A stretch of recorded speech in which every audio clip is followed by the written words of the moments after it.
Sotran'Andriamanitra lehibe isika riava koa afaka manatanteraka izao herinandro ny fanahy masina hiomanantsika handraisana ny fiaviany ny fankalazana ny pentekosta, hatsiarovantsika ny namezana ny fanahy masina ho an'ny mpianatra sy ho an'ny fiangonana voalohany.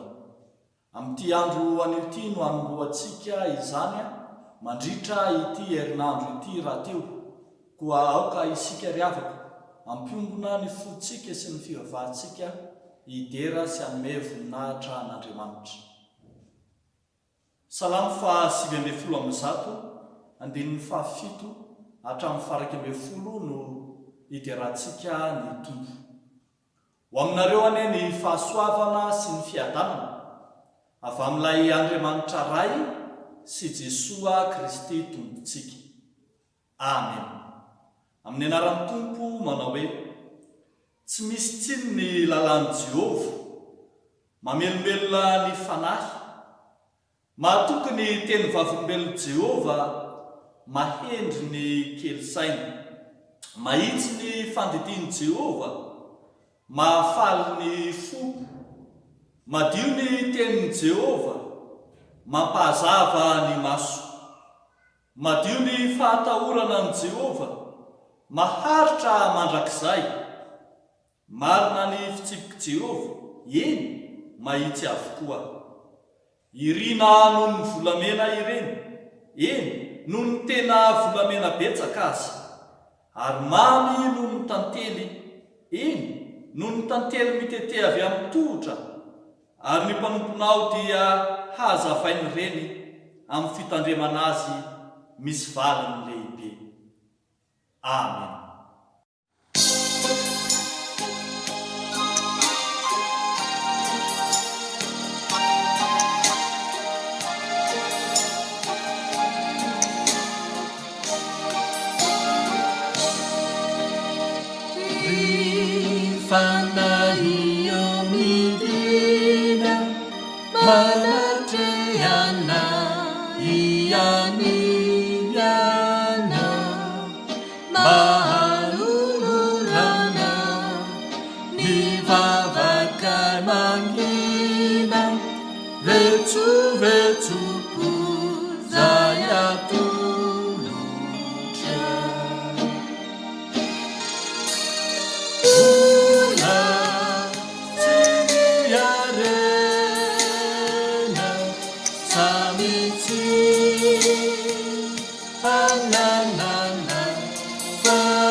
Ivavaka isika riavaka. Fanahy masino avia, fanahy masino manatrehanay, fanahy masino havozy ny fiorenanay sy ny finoanay anao. Amin'ity andro anio ity, andrenesanay ny teny tsara avy aminao, no amanginao anay koa isa tokantrano, ary ampiomananao ny fonay, ny sainay, ny fananay hiatrika ny fanomponanao. Dia mamindrafo aminay, mamelany elokay ry fanay masina mpanazava, ary raha hamaky ny teninao zay ankehitriny, dia azavao aty-ponay re ny teninao, hitoetra betsaka aminay, ary eo ka ilay fanay masina mpitaridalana no hialolalana ny teninao, hitoetra betsaka aty anatinay. Amin'ny anaran'i Jesosy Kristy Tompo, nanaovanay sy angatanay izany vavaka izany. Amen. Amaky sy iaino ny tenin'Andriamanitra isika riavako, ny bokin'ny Mpitsara toko 7, andininy 7 hatramin'ny 110. Amin'ny anaran'ny Tompo manao hoe: ary nanao izay ratsy eo imason'i Jehovah ny zanak'Israely, ka nanadino an' Jehovah Andriamaniny, ary nanompo ireo Bala sy Aseraha, dia nirehitra tamin'Israely ny fahatezeran'i Jehovah, ka nivarotra azy eo an-tanan'i Kosara ry Sahataima, mpanjakan'ny Mesopotamia izy, dia nanompo amin'ny Kosany ry Sahataima 20 taona ny zanak'Israely. Dia nitaraina tamin'i Jehovah ny zanak'Israely, ary Jehovah nanangana mpamonjy ho amin'ny zanak'Israely, izay namonjy azy dia i Otniela zanakalahin'i Kenaza zandrin'ny Kaleba. Ary ny fanahin'i Jehovah no tao aminy, dia nitsara n'Israely izy sady nivoaka hiady, ary Kosama ry Sahataima mpanjakan'ny Mesopotamia dia natolo Jehovah eo an-tanany, ary nahery ny tanany ka namely any Kosany ry Sahataima. Amen. Toizantsika ao amin'ny Mateo toko 10, ny andininy 19 hatramin'ny 20. Mateo toko 10, andininy 19 hatramin'ny 20. Amin'ny anaran'ny Tompo manao hoe: indro izao maniraka anareo ho tahaka ny ondry ao ampovoan'ny ambodia, koa endre tahaka ny menarano, ary mora tahaka ny voromailala, ary mitandrema ianareo noho ny amin'ny olona, fa atolony eo amin'ny sinedriona sy okapony eo amin'ny sinagoga ianareo, ary hoentiny eo anatrehan'ny mpanapaka sy ny mpanjaka ianareo noho ny amiko ho vavolombelona aminy sy amin'ny jentilisa. Fa raha manolotra anareo izy, dia aza manany amin'izay fomba hitenenanareo na izay holazainareo, fa homenanareo amin'izany ora izany izay holazainareo, fa tsy ianareo no miteny, fa ny fanahiny rainareo no miteny ao anatinareo. Amen.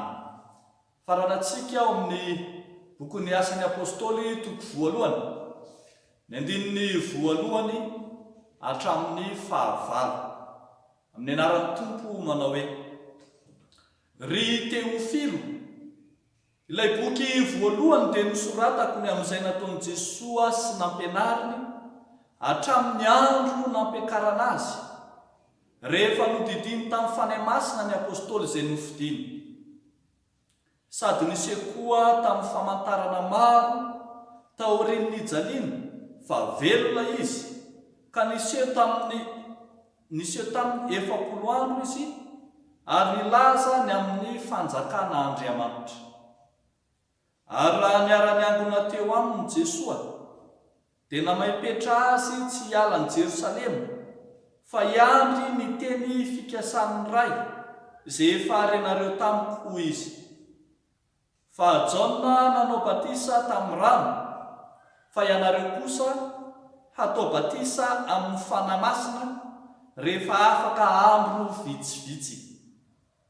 Hoy izay tafangona teo, dia nanontany azy hoe: Tompoko, amin'izao va no ampodinao ny fanjakana ho amin'ny Israely, fa ho kosa izy taminy tsy anareo ny alala ny andro na ny fotoana izay efa notendren'ny ray amin'ny fahefany ihany, fa hahazo hery ianareo amin'ny hilatsahan'ny fanahy masina aminareo, ary ho vavolombeloko any Jerosalema sy eran'ny Jodia sy Samaria ary hatramin'ny faran'ny tany.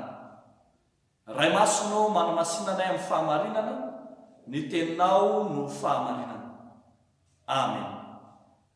Ry havako malala ao amin'ny Tompo, ny tenin'Andriamanitra izay hotoriana amintsika amin'izao andron'io izao dia izay hitantsika eto amin'ity asan'ny apôstôly toko voalohany, andininy voalohany hatramin'ny fahavalo ity. Hitantsika tokoa araka izay voalaza eto fa tantarain'ny Luka izay nanoratra ny bokon'ny asan'ny apôstôly ny niakaran'i Jesoa ho any an-danitra. Rehefa nakarina ho any an-danitra tokoa mantsy Jesoa Kristy dia hanomboka handeha irery, hanomboka hiasa irery ireo mpianany, nefa amin'izany dia mampanantena Jesoa Kristy fa tsy hiasa irery izy ireo, tsy handeha irery arak'izay noheverana azy izy ireo, fa ny fanahy masina hombazy. Ny fanahy masina no manome ny tondrozotra rehetra ny amin'izay lalana ho alehany ny tokony atao sy ny tsy tokony atao, ary ny fanahy masina no maniraka, ny fanahy masina no mampanantena ny fombana azy rahateo. Miariary eto amin'ity tenin'Andriamanitra ambany masontsika ity ary afaka malala amin'ny teny ity, andeha ho tarafitsika amin'izao tenin'Andriamanitra izao ny iraky ny fanahy masina. Ny iraky ny fanahy masina voalohany indrindra dia mandray ny didiny Jesoa Kristy. Ny iraky ny fanahy masina dia mandray ny didiny Jesoa Kristy. Hitantsika amin'ny andininy voalohany hatramin'ny fahatelo zany, ho ny voalaza manao hoe: ry Teofilo, ilay boky voalohany dia nosoratako ny amin'izay nataon'i Jesosy nampianarina hatramin'ny andro nampiakarana azy rehefa nodidiny tamin'ny fanahy masina ny apôstôly izay nofidiny. Alohan'izay niakaran'i Jesosy Kristy ho any an-danitra tokoa mantsy dia niarahantsika nafantatra fa nisy ireo teny fanirahana nandidiny Jesoa Kristy ny mpianatra fa izay. Hitantsika anie zany ohatra ao amin'ny Mateo toko 7:20, ny andininy 9:20 ilay iraka fanaovam-pianatra lehibe izay baiko noraisina tamin'i Jesosy Kristy ny amin'ny hoe mandehana ianareo ataovy mpianatra ny firenena rehetra. Mbola misy ihany koa baiko anankiray izay haitsika tsy anjery tsara, izay vakena mandrakariva amin'ny teny fanorenana amin'ny fanaovana asa sy fampaherezana, ny amin'izay tenin' Jesoa ny Marka toko 9:20, ny andininy 5:20 manao hoe: mandehana amin'izao tontolo izao ianareo mitoriany filazany tsara amin'ny olombelona rehetra. Ry havako malala, baikony Jesoa Kristy ny fitoriana ny filazany tsara, baiko izay homban'ny fanahy masina ny fitoriana ny filazany tsara, ka tsy afaka manira-tena na oviana isika amin'ny fitoriana ny filazany tsara, fa miandro mandrakariva ny amin'izay amin'ny raha mitompo atsika. Fa baiko ihany koa ry havako malala izay hahatsiarovantsika fa tsy mandeha irery ny fitoriana ny filazany tsara, fa eo ny fanahy masina momba atsika mandrakariva. Misarika ansaitsika sahady zany ry havako malala, amin'ny asa fitoriana ny filazany tsara izay ataontsika dia ahatsiaro sy handray ny baiko sy ny afatr'Andriamanitra isika ahafahantsika mandeha amin'ny fitoriana marina tokoa. Ho raisitsika ho baiko ny tenin' Jesosy Kristy ny amin'ny fitoriana ny filazany tsara maneran-tany amin'izao tontolo izao amin'ny olombelona rehetra. Ny olona izay manana ny fanahy zany izay raha ny tompo ka manana ny fanahy marina dia tsy mandany baiko na oviana izay omeny tompo azy. Amin'ny mahabaiko azy dia fankatoavana no mendrika azy ireny. Izay mandany baiko ny tompo na ihany koa eo anatrehan'ny baiko ny tompo dia manao tsogo-drano miangaly ka raha marivo iroboana raha lalindalina hiemorana dia heverina fa tsy manaiky ny baiko ny fanahy, ny fitarihan'ny fanahy amin'ny asa fitoriana filazantsara. Ny mandroso ihany arak'izany no hitarihan'ny soratra masina antsika ho amin'ny fitoriana ny filazantsara marina. Ny iraky ny fanahy masina mantsy dia mandray ny baikon'i Jesosy Kristy. Fa zavatra faharoa izay hitantsika eto amin'ny piasan'ny apôstôly ity ihany dia ny hoe ny iraky ny fanahy masina dia mandray ny toromarika. Ny iraky ny fanahy masina dia mandray ny toromarika. Hitantsika izany eo amin'ny andininy fahaefatra sy ny fahadimy. Misy toromarika samihafa nomeny rehefa maniraka ny tompo, rehefa maniraka ny fanahy masina dia misy fandaminana apetraky ny fanahy masina amin'ny fitoriana ny filazantsara. Eto ohatra dia misy fandaminana roa lafy tazantsika eto. Andaniny ambara ny Jesosy Kristy fa raha niara niangona teo aminy Jesosy dia namepetra azy tsy hiala ny Jerosalema, izay fandaminana, fa hiandry ny teny fikasany ray izay voarenareo tamiko izany hoe hiandry ny vanim-potoana izay handrotsahana ny fanahy masina amin'izy ireo. Arak'izany ry havako malala, tsy amin'ny fotoana izay tiantsika handehanana akory rehefa mahatsiaro tena fa voahiraka isika no handeha, fa misy fandaminana, misy toromarika izay omeny tompo eto dia ny hoe miandry ny teny fikasany ray. Izany mahatonga antsika hoe tsy izay rehetra mahatsiaro ny antson'ny tompo dia handeha avy hatrany hirotsaka any an-tanimbolon'ny tompo, fa misy aloha ny fanosorana, ny mpitandrina, ny fanirahana, ny mpitandrina, ny fanirahana ny katekista, ny fanokanana mpiandry izay tsy maintsy andrasantsika sy tsy maintsy arahana. Tsy izay rehetra mahatsiaro tena ho manana ny fanomezam-pahasoavana maha-mpiandry no hanao ny asan'ny mpiandry, fa izay votokana ho mpiandry manaraka ny fandaminana, satria izay iraky ny fanahy masina dia mitarika antsika hanaraka fandaminana toy izany. Ny fiangonana raha teo ry havako malala dia fiangonana mpanaraka fandaminana, miandry ny teny fikasany ray. Hitantsika ny fandaminana voalohana, ny toromarika voalohany eto. Fa mbola hitantsika koa ny toromarika anankiray eo amin'ny andininy fahadimy manao hoe fa Jaona nanao batisa tamin'ny rano, fa ianareo kosa hatao batisa amin'ny fanahy masina rehefa afaka andro vitsivitsy. Misy fotoana zany batisa amin'ny rano, fa misy fotoana batisa amin'ny fanahy masina. Tamin'ny andron'ny Jaona mpanao batisa dia marina sy mitombona ny batisa amin'ny rano, fa amin'ny vanim-potoana ny fanahy masina kosa dia marina sy mitombona ny batisa ny fanahy masina. Ary tsy maintsy arahantsika izany toromarika izany. Noho izany amin'izao andro ankehitriny izay iainantsika izao, izay vanim-potoana ny fanahy masina, izao no antsoina hoe fotoana ny fanahy masina, tsy maniraka antsika hanao fanosorana amin'ny rano intsony ny tompo, fa fanosorana araka ny fanahy. Ry havako malala ao amin'ny tompo izay zava-dehibe hisarihana antsika dia ny fanarahana ny fandaminana apetraky ny fiangonana, ny fanarahana ny fandaminana apetraky ny tompo amin'ny fanaovana ny asana.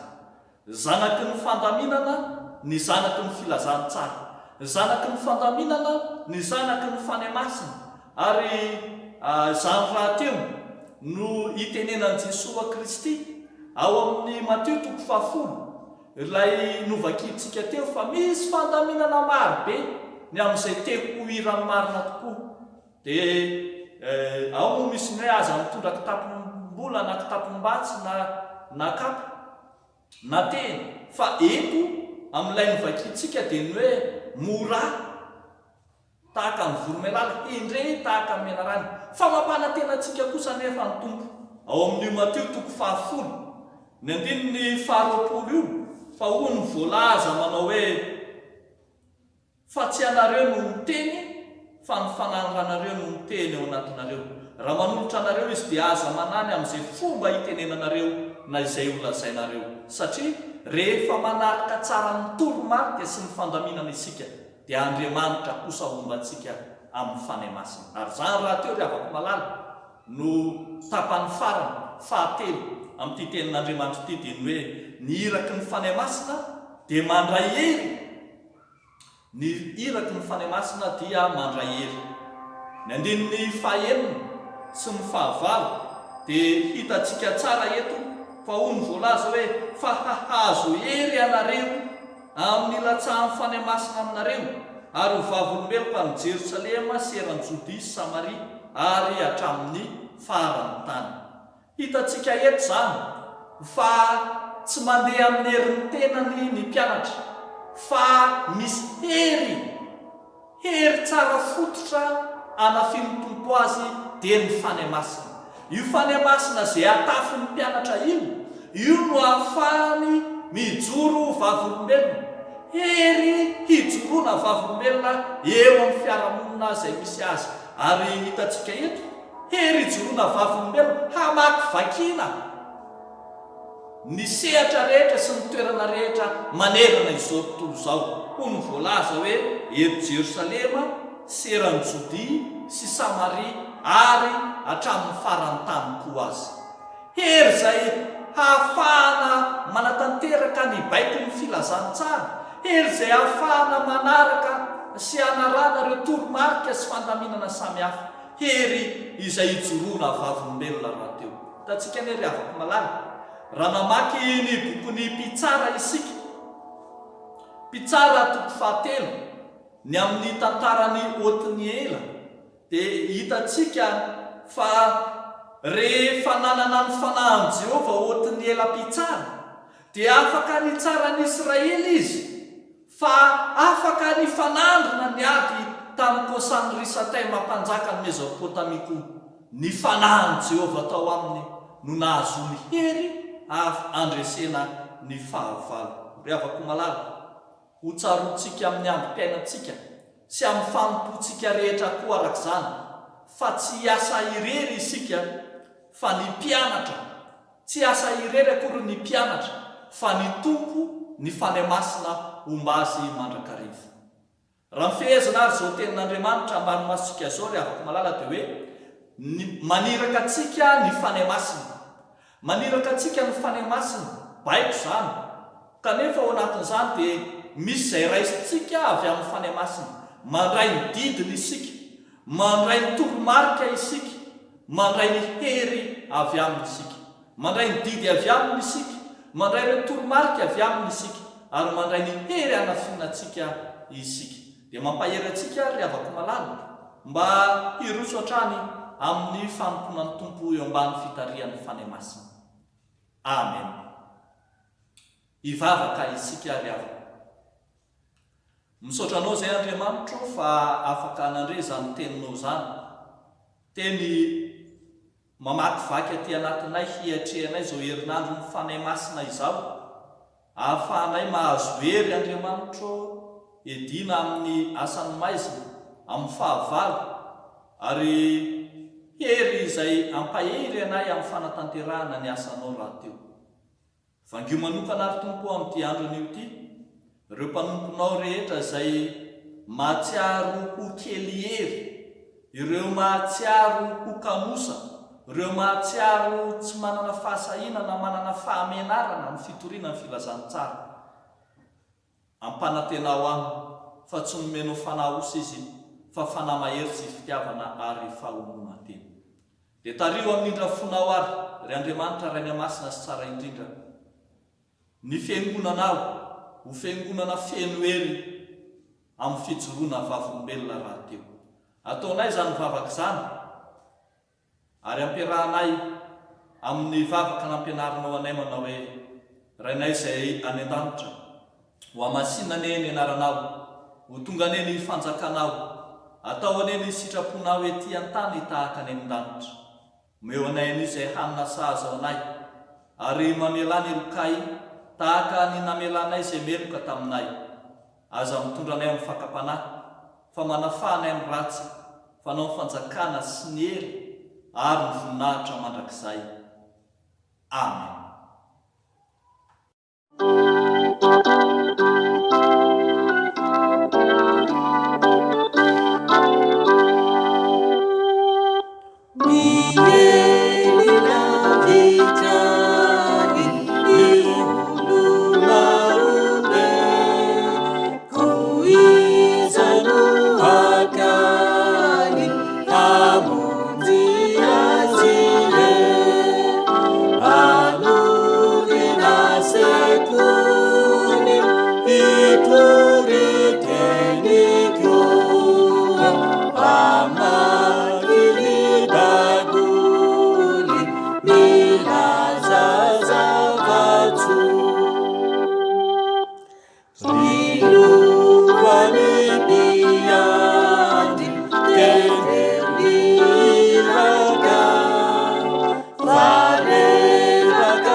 Tanterahany tompo aminareo any ry havako azy ao tsodranomasina, tononona amin'ny anaran'i Jesosy Kristy tompontsika izao. Hoy ny Tompo, mpanomboka ianao, efa nofidiko ka tsy mba nariko, koa aza matahotra ianao, fa efa nanavitra anao aho. Aza merikerika foana fa izao no Andriamanitra aho, mampahery anao sady mamonjy anao aho, mitantana anao amin'ny tanana ankavana ny fahamarinako aho, koa mandeha mahereza sy matanjana fa mombanao Andriamanitra. Amen.